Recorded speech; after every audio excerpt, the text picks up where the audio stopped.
Rome, the eternal city.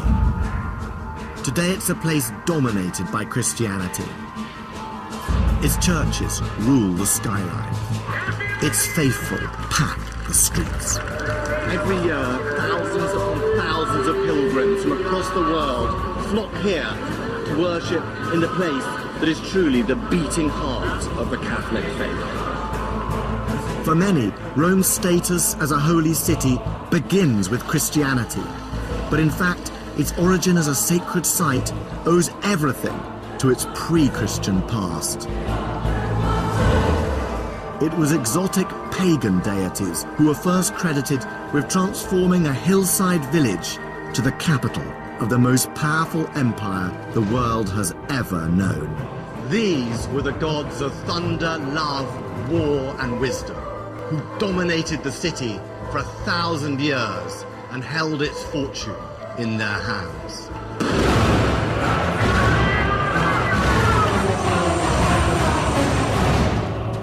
The very ground Rome was built on was considered sacred, from its temples to its sewers. You smell putrefaction, sweetness of waste, and it also stinks of history. It's a secret world lost in time. This is a city I've always been drawn to. And in this series, I'm going to be discovering just how it gained its tradition of holiness. I've come with the questions of both historian and tourist to examine the fabric of a place where power and religion go hand in hand. Rome has always been inspired and shaped by its passionate sense of sacred mission. Popes and emperors, kings and consuls have all believed they served a higher purpose, to fulfill the will of the divine. And in this episode, I'm going right back to Rome's pagan roots, to a world of empires won and lost, holy ambitions fulfilled, a place where signs from heaven could change the course of history, and men became gods. I want to find out just how this once marshy wasteland became one of the world's holiest cities.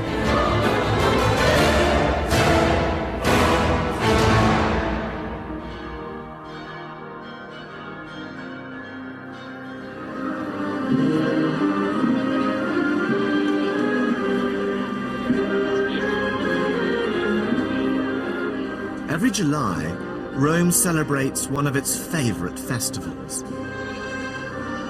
It's a Catholic celebration in which a statue of the Virgin Mary gets a tour of Rome along the River Tiber.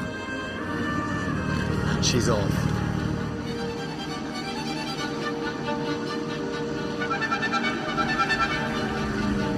It's quite a bizarre sight, the Mother of God taking a ride on a motorboat. But it does sum up Rome today. Here, religious pageantry is the city's daily theatre, on the streets and on the water. Christianity rules the holy city, but everywhere you look, paganism lurks just beneath the surface.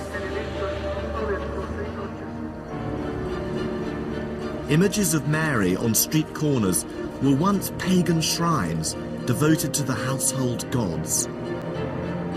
Ancient temples have been absorbed into the fabric of Christian churches. And the Pope has a pagan precedent. The ancient Romans had their own high priest, the Pontifex Maximus.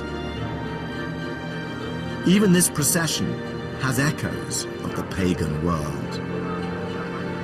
In 205 BC, there are stories of the Magna Mater, a foreign goddess being brought into Rome by boat right up this river, just like this, except it wouldn't have been motorboats, it would have been wooden boats. It wouldn't have been balloons, it would have been incense lamps. But the modern Christian Rome of today, in many ways, was not so far removed from the ancient pagan Rome of gods and emperors. And there's a clue to the origins of Rome's timeless sanctity in its founding myth. Every sacred city needs a creation story, and Rome is no different. It's a tale that defined the ancient Romans. And as a tourist, it's a legend you still can't escape. There are glimpses of it just about everywhere.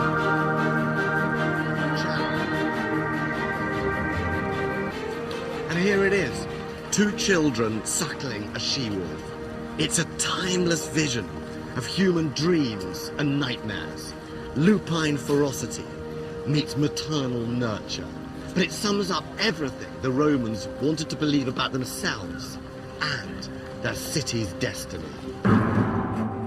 According to myth, Rome was founded in 753 BC by the twin brothers Romulus and Remus. Abandoned as babies, they were rescued by a she-wolf. And once adults, they decided to found a city. But it wasn't that simple. Being brothers, they soon fell out over where to build it. Romulus wanted to build it on the Palatine Hill. Remus wanted to build it on the neighboring Aventine Hill. And to make the right decision, they decided to consult the gods. Signs from heaven were sent to each brother in the form of vultures. Remus saw them first, 6 birds over the Aventine. But Romulus saw more, 12. Each brother claimed the gods favored him. It was a rivalry with fatal consequences. Romulus started to build walls around the Palatine to mark the boundaries of his new city. Remus mocked his brother by jumping over the half-built fortifications. It was a challenge, and Romulus answered it by killing his brother. The gods had spoken. It's a legend that reflects the Roman conviction that this was a city whose fate was divinely ordained. So the story of Rome begins with religious omens and murderous ambition. Power and religion, the essential ingredients of a holy city, then and now. Of course, the story is a legend. And the archaeology shows that Rome actually started as a patchwork of small farms on the 7 hills overlooking the River Tiber. Between the hills, there were marshy valleys where the local people buried their dead. And sometime in the 8th century BC, 2 villages that stood on the hills, the Palatine and the Quirinal, merged into one settlement. But there is one element in the Romulus and Remus story that does seem to have a basis in historical fact. And that is, right from the beginning, Rome was surrounded by a boundary that was of enormous importance. It marked Rome out as a sacred city. This boundary was known as the Pomerium, and Romans thought it originally followed the line ploughed by Romulus around the city. But it wasn't just about marking out territory. Much more significantly, the Romans believed the land within it enjoyed divine protection. This gateway, known as the Arch of Dolabella, was built on the line of the Pomerium. And to keep the gods happy, there were strict rules dictating behavior within Rome's sacred confines. So, on this side of the arch, I'm outside the city, where the Romans believed you could bury your dead or make war. But as I walk through the archway, I enter Rome. Rome begins here, and everything is sacred. So if I was a soldier, for example, I would have to leave my arms outside the gate. Generals could not build military camps here. The Romans believed that to break these rules was sacrilege.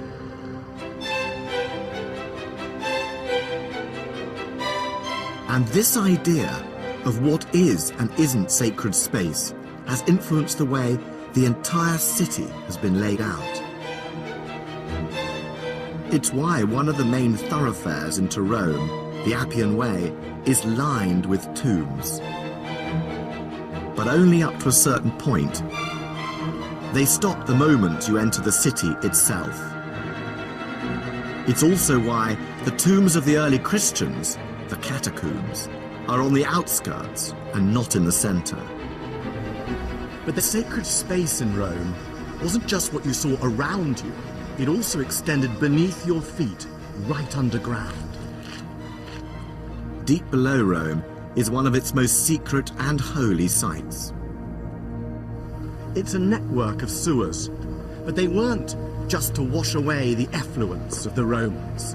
Like everything else in the city, they also had a sacred purpose. They were said to be the brainchild of one of Rome's earliest rulers, Tarquinius Priscus, 5th monarch of the city, and one of a line of kings who ruled here. The entrance to the sewers is in the Forum of Nerva, and it's here I met up with Mark Bradley, for whom they are a personal passion. Truly an elegant look for the Dolce Vita. The sewers are still in use today, so precautions have to be taken. How do I look? I think we're ready to face the effluvia of the ancients. But I quickly realized that penetrating these fecal caverns wasn't going to be easy. No way. I don't think I can go down there. I hate to tell you this. I'm serious. No. Nobody's ever fallen down it. Don't like the look of it. Half an hour later, after a very 21st century panic attack that would have shamed the noble Romans, I managed to face this terrifying abyss.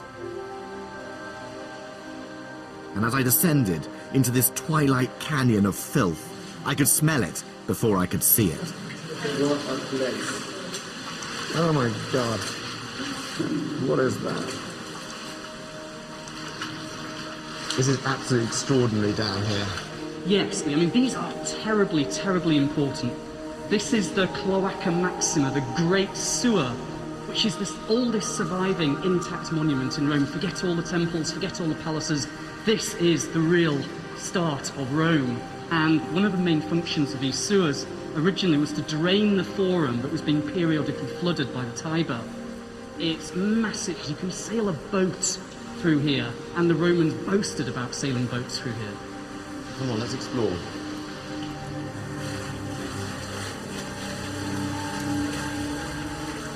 This extraordinary sanitation system was built right back in the 6th century BC, and its tunnels stretch for miles and miles. For 2,500 years, right up until the 19th century, this was the only sewer system serving the whole of Rome. And the ancient Romans believed it purified the city, both practically and symbolically. So, Mark, why are these sewers sacred? Well, these sewers are sacred in part because they flush waste out of the city, they cleanse the city, they make the city pure. And there are shrines marking particular points and junctions in the sewer. There's a very long-standing tradition in the history of Rome where unwanted elements of society, so criminals, deposed tyrants, even Christian martyrs, would be cast down here symbolically to be flushed out of the city.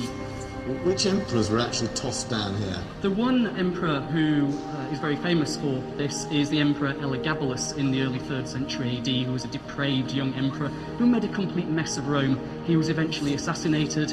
His body was dragged really foully through the sewers and evacuated outside the city.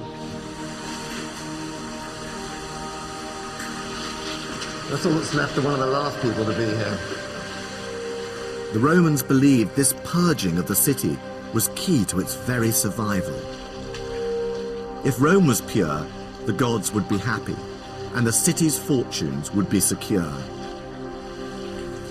I actually didn't think I'd be able to get down here, but I'm so pleased I did. I love it. The stones themselves speak, perhaps I should say stink, of history. however disgusting it is down here, and it really is disgusting. The walls were liquid, the stink is appalling, it's sweet, and it's horror. And yet I have to tell you, there is a real grandeur down here, and it is the sacred grandeur of ancient Rome.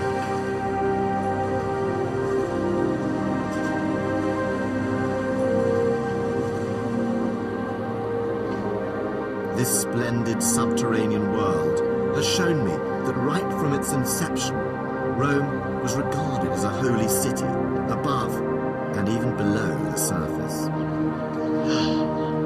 Oh my God, how lovely. Sunlight, air.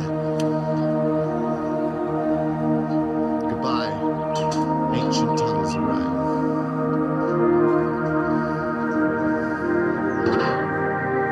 The sewers are one of Rome's best-kept secrets. But they have an unexpected link to one of the city's most popular tourist destinations that might not please the thousands of people who come here. The famous Bocca della Verità, the mouth of truth, has been linked since the Middle Ages to a tradition that if an unfaithful lover put his or her hand in the mouth, it would be bitten off. In Roman times, it wasn't a good idea to put your hand in that hole, whether you were faithful or not.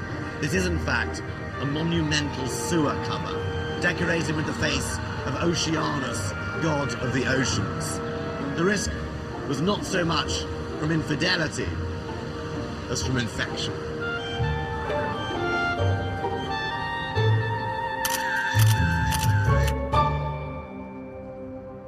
The concept of Rome as a holy city was present from the beginning.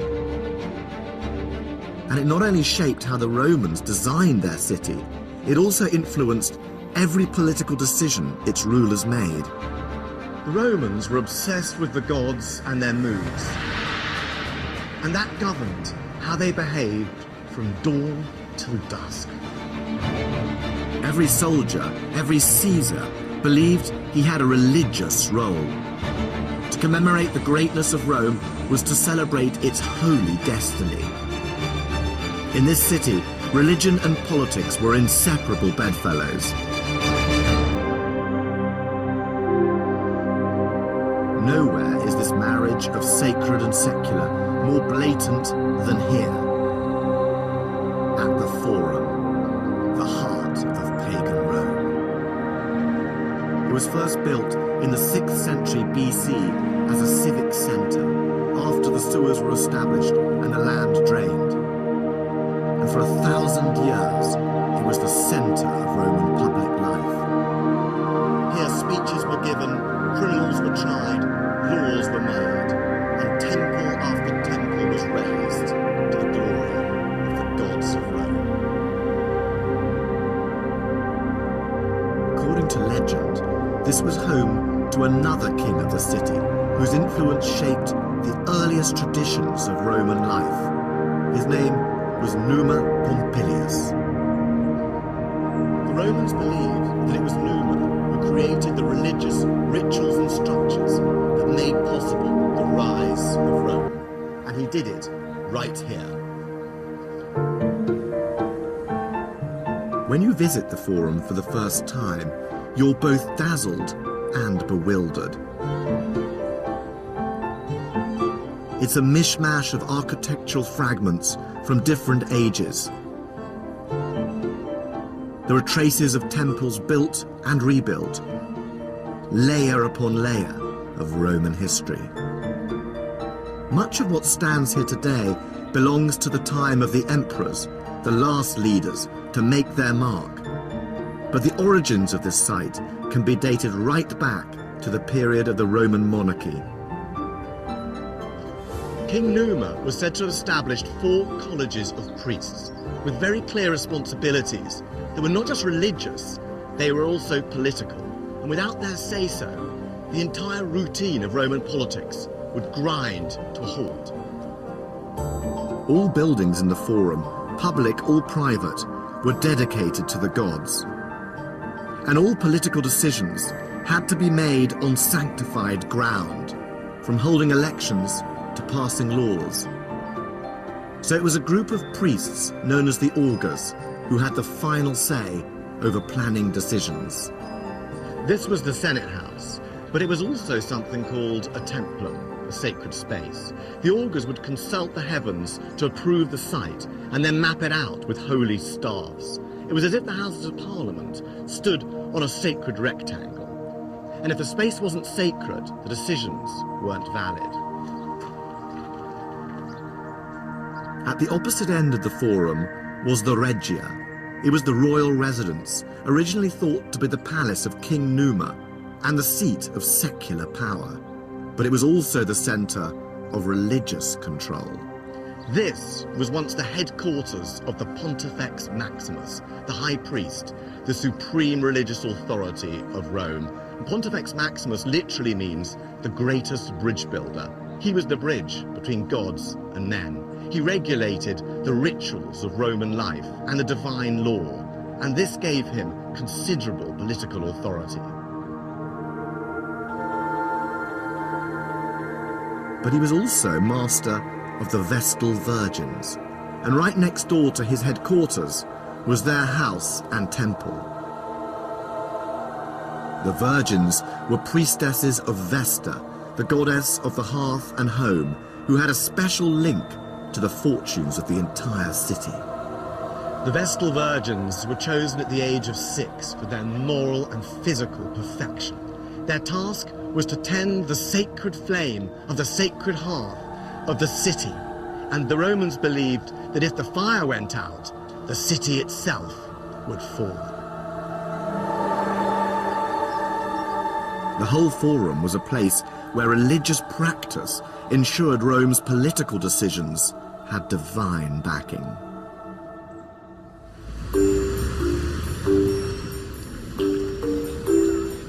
I've always been fascinated by the macabre rituals that really decided the destiny of Rome. So I asked Mark Bradley to give me an insight into the work of a priestly group who were involved in one of the gorier aspects of Roman politics. They were known as the Haruspices, diviners from the Etruscan communities of northern Italy, skilled in interpreting signs from the gods. And there's a reason we're meeting in a fresh food market. So Mark, what is this still warm, almost pulsating bloody organ that we have here on the platter in this butcher's shop? This is a fresh liver taken from a newly sacrificed sheep. What the priest would do is they'd cut open the animal and they'd take out the liver while it was still pulsating, and they'd examine it to see what the future has in store. So the first thing we need to do is orientate it correctly. What the Haruspices did is they used a model of the liver to guide them, to remind them, to prompt them about how to read it. So what we have here is a bronze model of a liver from about 100 BC. And this is called the Piacenza liver. And on this you can see the gallbladder, the caudal lobe, and the liver was divided into 16 sections, and these 16 sections corresponded to the 16 regions of heaven. And each region was governed over by a particular god. So what we'll do is have a look at this liver and see what it tells us. So this area here, around where the gallbladder was, is an area governed by war gods. And if you find a discoloration, a tumour, a blood clot, a bile pool or something like that in this area, that might mean that the war gods are not happy. This might not be a good time to go to war. Another area that's very interesting is all of this area, which is associated with the Etruscan god Tin, who is the equivalent of Jupiter in Roman cult. If he's not happy, you need to make a sacrifice to him, or you need to build a temple to him or something like that. Okay, so if I'm an emperor, my legions are massed, and I now want to invade Germany today and destroy the German tribes, can I march today? Can you read the organ? Well, this liver is remarkably clean. This is absolutely unblemished as far as I can see. This is a good time to do pretty much anything. I'm happy. Call in the centurions, we march today. Absolutely. If religion was an essential part of a politician's life, For your ordinary Roman, there was barely a beat in the day that wasn't overseen by a god. Buongiorno. For the average Roman farmer, it wasn't just about sowing, ploughing and reaping. To get a bumper harvest, they had to keep the gods happy too. In April, there was the festival of Cerealia, dedicated to the goddess of grain, which involved heading out to the Circus Maximus in the evening to watch foxes with torches tied to their tails. This apparently protected the crops from vermin. And then there was the festival to the god Robigus, who governed mildew. To avoid an outbreak, farmers had to sacrifice a dog. And in October, to thank Mars for the harvest, it was a horse that got the chop. And private rituals were as important as public festivals. Families prayed daily to the household gods, the Lares, whose statues they kept at home in special niches. And they gathered for ceremonies in the fields to offer sacrifices, ensuring the crops would ripen. In fact, the Roman farmer had so many religious obligations, it's a wonder he had any time to tend his crops.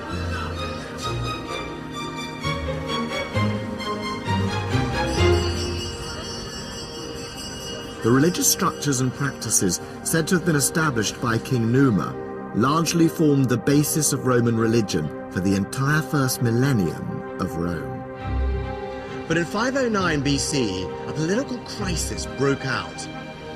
A group of aristocrats rebelled against the king, Tarquin the Proud. They overthrew him and established a new political system. Rome would no longer be ruled by one man, but by the Senate, an assembly of its leading citizens. The Roman Republic was born. But whatever ideas drove the change, religion remained at the heart of the new regime. Indeed, the more successful Rome became, the more sacred the city.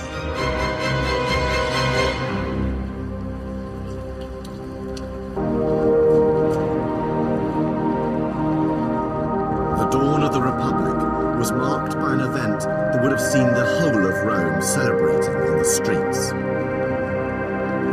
It was the dedication ceremony of a building that once stood here on the Capitoline Hill, the single most important temple ever erected in Rome. On the 13th of September, 509 BC, this spot above the Forum would have been packed with people. And what an awesome spectacle it would have been. They were there for the dedication of the vast new temple of Jupiter, Optimus Maximus, the biggest and brightest of the Roman gods. There was an altar outside for sacrifices, and the doors were always open, so passers-by could see the huge and gaudy statues of the gods within. For a Roman who was there that day, it would have been as magnificent as it was unforgettable. The entire ceremony was designed to remind the Roman people that the god Jupiter was the source of Roman glory. And for the new republic, this building marked a dramatic moment in the city's history.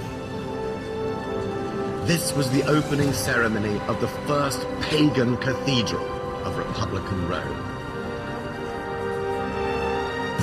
The only surviving sections of the temple are now in the Capitoline Museum in their original position. Matthew Nichols believes it's a building that encapsulates the sacred ambitions of this new regime. What we're looking at here, Simon, is a wall that forms part of the foundations of the Temple of Jupiter. It's not the temple itself, it's merely the foundations that built a huge platform on which the temple sat. And how big was it? It was enormous. It was awe-inspiringly huge. You've got to imagine a podium that was perhaps the size of 2 Olympic swimming pools side by side, with the temple itself sitting up on top of that. So this dominated central Rome, this dominated the Forum. It looked down on the Forum, it looked out across the hills and valleys of Rome. It could be seen from a long way away, and it was a magnificent sight. Who built it, and what was its political significance? Its significance is really what it tells us about the ambitions of the Roman state. It was linked right from the start to conquest and the divine mission of conquest the Romans felt they had. But even though we associate this temple very closely with the Roman Republic and the many rituals of the Republic, in fact it was planned, it was conceived when Rome had kings, was ruled by Etruscan kings, and the last of them, Tarquinius Superbus, was responsible for almost bringing this temple to fruition, and then his rule was blown away in the revolution. So why did the Republic adopt this very royal enterprise? Romans loved the idea that their rule and their growing empire was sanctioned by the will of heaven, that this was a mission that the gods entrusted to them as a people. Even when the kings were gone, the Roman people could carry that mission forwards. The building of this temple marked a watershed in the history of the Holy City. It was the moment when Rome transformed from being a town of small-scale temples and shrines to a sacred capital embellished with its own cathedral. The Temple of Jupiter was a declaration of the astonishing religious and political confidence of Rome, a rising power blessed and propelled on its sacred destiny by the forces of the gods. And that power was consolidated by the raising of ever more temples. Their remains can still be seen all over Rome. As the Romans conquered new territories, the spoils of victory poured into the city. And since the Romans attributed their success to the gods, so the victors built more and more magnificent temples in gratitude and in celebration. Gradually, the geography of the Holy City began to resemble a map of Rome's ever-increasing empire. And nowhere was Rome's acknowledgement of the gods clearer than in one of the city's most colourful military ceremonies. When a general returned from a victorious war, the Senate voted him something called a triumph, a parade through the city. He rode in his chariot, followed by his army, by wagons heaped with booty, and by his shackled prisoners. And he ended up right here at the Via Sacra, the sacred way, the most important street in the Roman Forum. Imagine the excitement. The general wearing purple and gold, his face painted scarlet. He was dressed as Jupiter for a day, but in case the glory went to his head, a slave rode behind him in his chariot, whispering, "Remember, you are only mortal." His procession ended, of course, at the Capitol and the Temple of Jupiter, where he laid laurels at the feet of the giant statue of the god. At that moment, there'd be no doubt in any Roman's mind that the gods were responsible for the city's fortunes.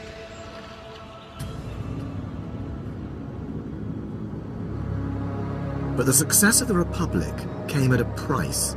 It was the purity of Rome's religion that suffered. The city's expansion into a vast empire led to an influx of foreigners from Greece to Egypt, and with them came their gods.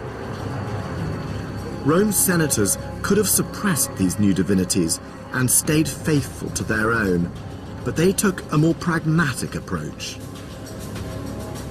Foreign gods like Isis and Serapis were absorbed into the state religion, and in the 3rd century BC, one was even imported to try and avert disaster.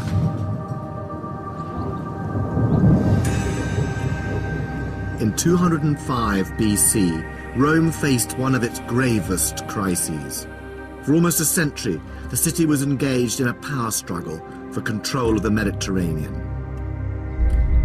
Its enemy was Carthage, led by the brilliant commander Hannibal.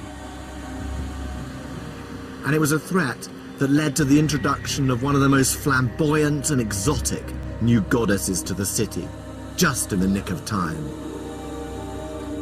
Rome's very existence was in peril.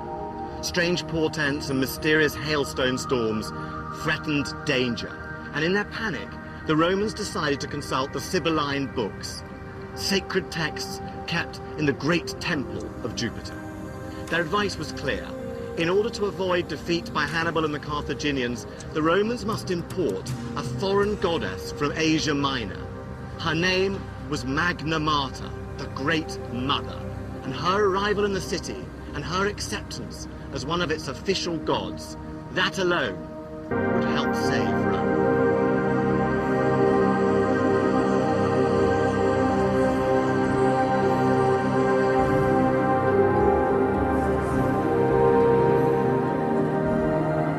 The Roman historian Livy wrote a vivid description of her arrival in the city.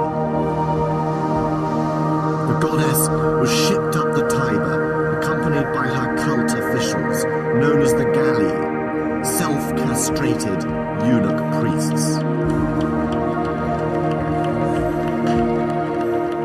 And when she arrived at the river's bank, she was borne through the city, passed from hand to hand.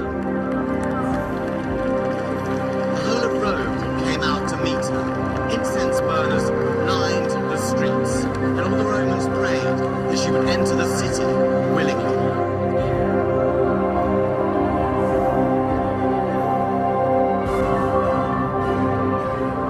It seems Rome hasn't changed as much as you might think.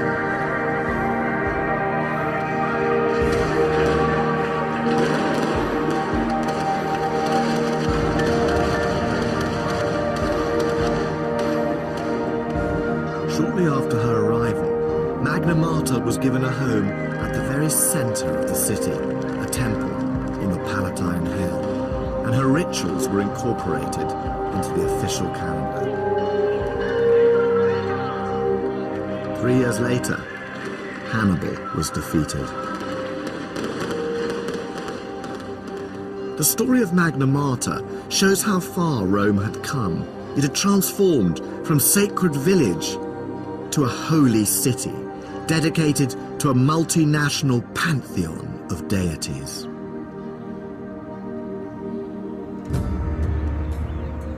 But in the 1st century BC, 700 years after its foundation, the whole city was to become a shrine not just to the gods, but to a man, and one man in particular. It was an innovation that had its roots in the rule of one of Rome's most outstanding leaders, Julius Caesar. Caesar's rise to power came at a time when violence, cynicism, and corruption had taken hold of the holy city. As the empire grew, the struggle for control became more and more vicious, and religion was ripe for exploitation. Portents from heaven were interpreted to justify decisions. Omens and oracles were invented for political advantage. And in this world, one man stood out. Caesar was so exceptional, the Roman state was almost too small for him. Nicknamed by his own soldiers, the balding adulterer, he was a gambler, a risk-taker, and he was an arch-manipulator of religion for his own political ends. He even claimed to be descended from the goddess Venus herself. But his success provoked the jealousy and suspicion of the other nobles, with deadly consequences.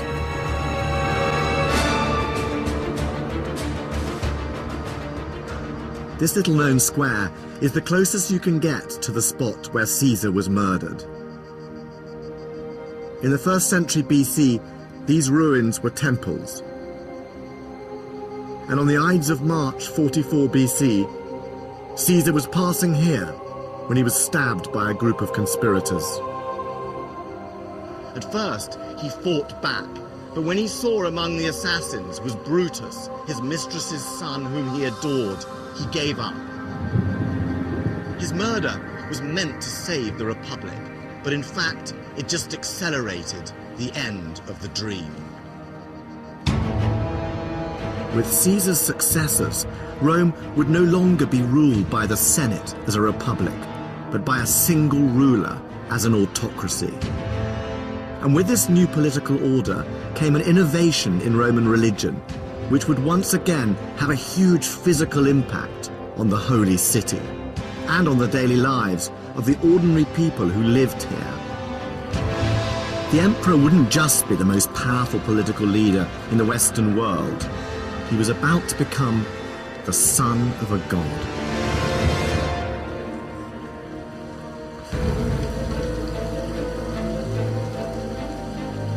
Caesar's heir was his 18-year-old nephew and adopted son, Octavian, a brilliant political strategist who combined the old and the new to give Roman leaders a new status. They were no longer just generals and priests. They could also be gods. After Caesar's death, Rome was thrown into chaos, and a fight for power ripped the city apart.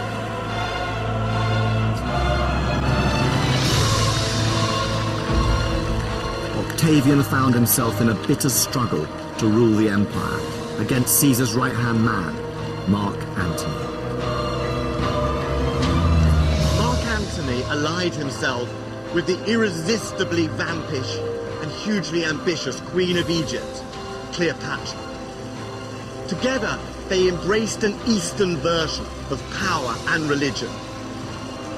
But Octavian cleverly used this to turn the Romans against them. Antony and Cleopatra were defeated in battle and committed suicide. He by sword, she by snake. And Octavian became Rome's first emperor. Octavian's victory marked a crucial turning point in Rome's history. Under his regime, it became the most magnificent and sacred capital of the Western world. Romans began to call it the Eternal City. And Octavian had similarly grand ideas about his own status. When Octavian became emperor, he adopted a new name for his new role, Augustus Caesar. Augustus means consecrated by the augurs. It was a name that evoked the favor of the gods and the auspices that marked the founding of Rome.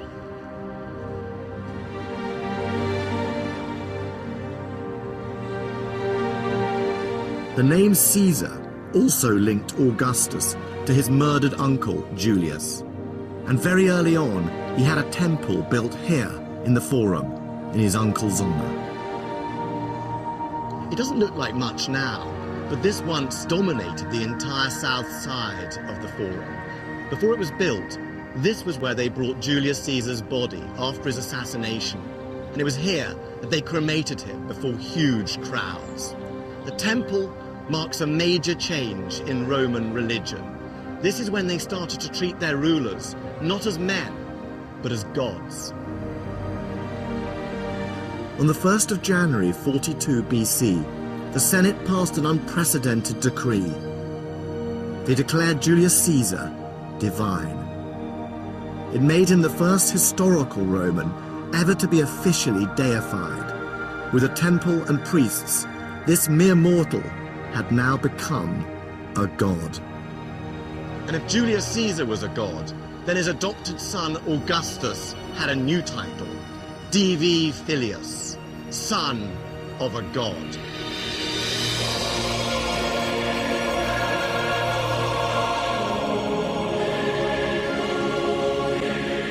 But Augustus's desire for divinity wasn't satisfied by a title alone.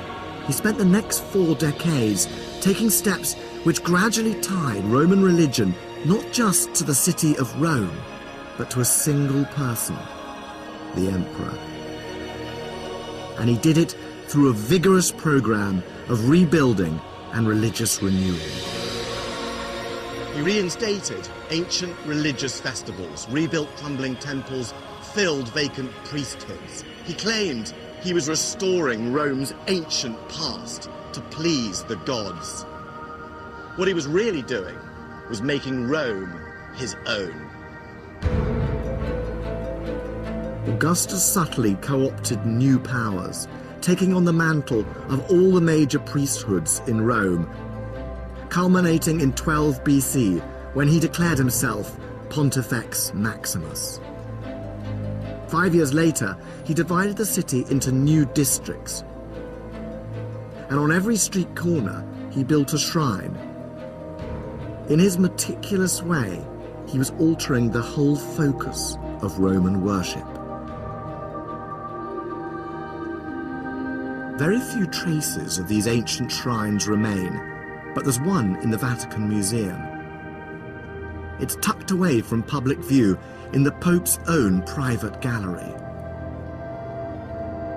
And its carvings show just how the shrewd Augustus was shifting the object of Roman worship from the gods to himself and his own family. Questo è un altare dove probabilmente venivano fatti i sacrifici a una divinità. Questo è un altare molto importante perché nella sua non grandi dimensioni ha 4 scene di tipo propagandistico riguardo ovviamente Augusto e la sua genealogia. So what are the images on it? Questa è una scena di sacrificio dove Augusto è nella veste di sacerdote sacrificale. Il sacrificio era importante in antica Roma perché era ciò che connetteva l'uomo alla divinità. Per cui in questo caso Augusto è il tramite tra il popolo romano e le divinità. And Augustus's family connection to the gods is even more explicit in another scene. Questa immagine in particolar modo rappresenta Cesare. Questo altare in particolare ci ricorda che Cesare è diventato una divinità, è quello qui che con il suo carro sulla sua quadriga vola verso il cielo. Il cielo qui è rappresentato da questo personaggio con la veste sopra la testa, tonda. What did Augustus want the people who saw this shrine to believe? Questo è un monumento che riesce in qualche modo a focalizzare l'attenzione di chi lo guarda nei confronti di Augusto e della sua famiglia. Augusto, più di altri, meglio di altri, ha usato la religione per spiegare, diciamo così, al popolo il suo potere. E questo passaggio dallo stato terreno allo stato divino. Questo serve perché la gente, il popolo comune, dia ad Augusto una sorta di velata divinità. By putting images of his deified ancestors on shrines all over Rome and encouraging sacrifices to them, Augustus was making a bold statement. Augustus was inviting all ordinary Romans to take part in the creation of a new imperial mythology. The city of Rome was being indelibly stamped with the divine claims of one family, one ruler. And Augustus set the tone for the emperors who came after him. During his life, he was the sole religious authority in Rome. And on his death, by vote of the Senate, he too was declared a god.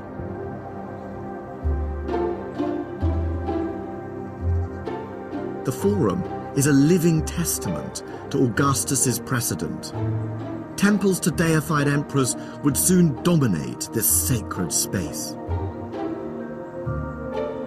So here is the temple to the Emperor Antoninus Pius. And here, these columns were the temple to the emperors Vespasian and Titus.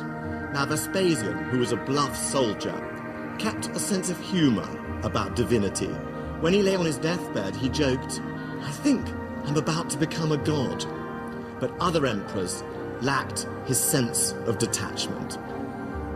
The demented Emperor Caligula cavorted as the goddess Venus in a gorgeous, bejeweled dress. The Emperor Hadrian took all of it a step further when he deified his young, gay lover. And as for Nero, he built a 120-foot statue of himself as the sun god, right here in the center of Rome. But it was the imperial cult and its demands that provoked a minor challenge to Roman religion with world-shattering consequences.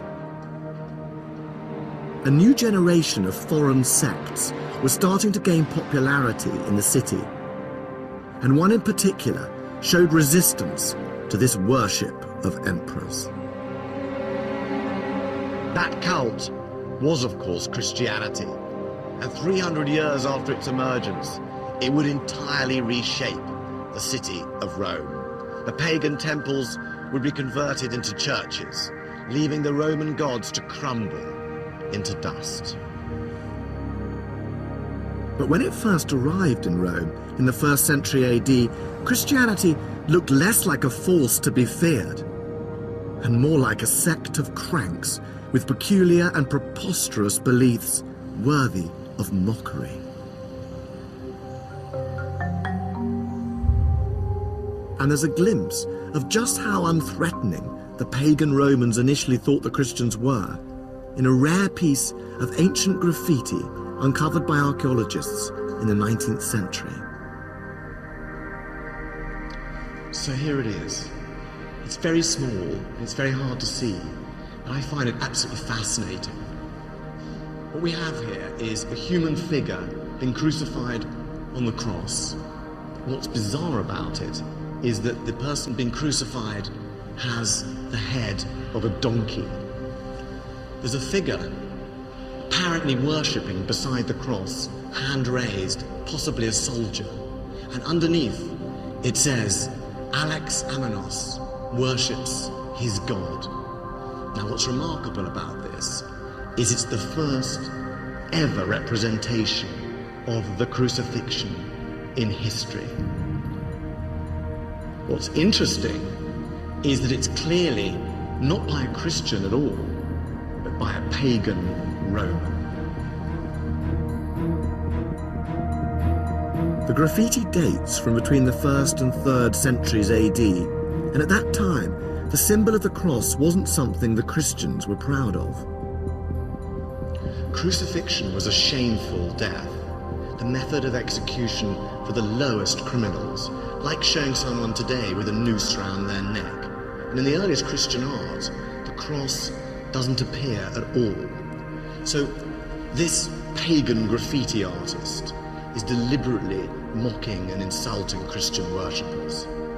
To show Jesus with a donkey's head is the cruelest cut of all. And donkey worship wasn't the only tittle-tattle circulating about the Christians. They were also rumoured to practice magic, indulge in ritual cannibalism, and even incest. It was all good gossip for the Roman on the street. But within 200 years, rumour had turned to concern, as Rome's elite realised this new sect was persistent and potentially dangerous. The Christians were well organised. They recruited thousands of new followers. But worst of all, they refused to take part in the Roman state religion, claiming that they worshipped only one god. They were beginning to look less like a bunch of harmless and superstitious eccentrics, and more like a movement of defiant subversives who could no longer be controlled. The Roman elite had in the past tolerated foreign gods, but they were always clear that whatever people's private beliefs, public loyalty to Roman religion came first. After all, the fortunes of the city were at the mercy of the pagan gods. Snub them, and the consequences could be catastrophic. So if a group like the Christians failed to pay due respect, how would the gods react? The fate of the city and its empire hung in the balance. And in the 3rd century, it seemed as if their fears were justified. The Roman Empire was beset by invasion, civil war, and economic depression. It was on the verge of collapse, until the reign of a new emperor, Diocletian. He was a superb general who restored order by conquest, reform, and restoration of the old gods. But one sect resisted. And when Diocletian's palace burnt down and the army's sacrificial portents looked bleak, the Christians were blamed for failing to honor the Roman gods. Diocletian decided to solve the problem by force. In 304 AD, he ordered every citizen of the empire to sacrifice publicly to the Roman gods. and if the Christians refused, they would be executed. It was a strategy designed to drive the Christians into the open. Yet despite the threats, they remained defiant. Rome's senators were baffled. Why would anyone risk their lives for this upstart cult whose founder died a criminal's death in a Roman outpost, when the pagan gods had delivered the riches of empire? Yet still, pagan Romans were choosing to convert. And here, in the suburbs of Rome, there's a fascinating clue as to why. This is the catacomb of Priscilla, where Christians were buried in the first centuries of the church. And it's one of the few places in Rome that they've left their mark. The walls are covered by their paintings. And there's one that gives an insight into just why pagan Romans were choosing to face execution for this new Christian god. So here it is. This is a biblical scene from the Old Testament book of Daniel. And it tells the story of these three Jewish characters who were in exile in Babylon from Israel. They refused to pray to the image of the king of Babylon, Nebuchadnezzar. And as a result, they were sentenced, as you can see, to die horribly in this fiery furnace. Parallels for Christians facing persecution in Rome were clear. But there's a twist to the biblical story which gives this image another dimension. What's surprising about this is that if you look closely, these characters are praying, but they're not burning. The book of Daniel says that they were able to walk unscathed among the flames and emerge entirely unharmed. Their God had saved them. But for Christians, this had another layer of meaning. The Christian God would not only save Christians from persecution, he would also save them from death itself. Christianity offered eternal life. And this belief in eternity had huge appeal in this pagan city. For your average Roman, life expectancy was only 29, and daily life was hard. For the poor, the slaves, the pagan Romans at the bottom of the pile, this Christian idea of a new life after death offered hope amidst the grind of unrelenting poverty. The Roman gods may help you conquer an empire, but they didn't offer immortality. It was a masterstroke. Rome's leaders might be worshipping its pantheon of pagan gods, but some of its people were starting to look elsewhere.